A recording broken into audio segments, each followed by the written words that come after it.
Ito mga ka-best buys, bigyan ko kayo ng konting pasilip kung gaano ka-durable yung ating Philking 4200. So ito, remote control lang ito. Ayan nag-welding. Tapos yung generator nandito sa baba.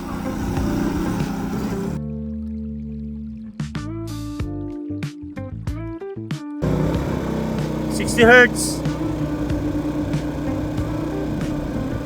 578 hours working.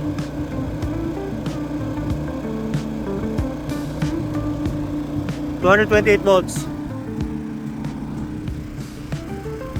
Ayun kung makikita nyo, yan yung pinaka remote control nya.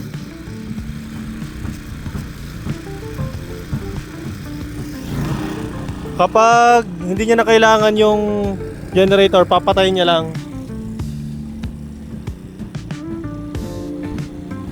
So kapag mababakante ng matagal, i-remote control lang, papatayin galing doon, mamamatay na yung generator.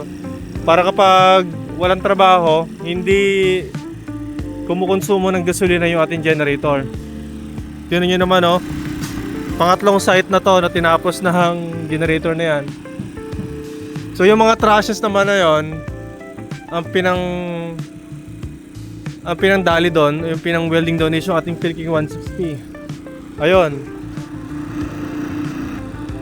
So dito naman mas gusto niyang gamitin itong Philking 42 kasi nga malayo, mahirap patayin.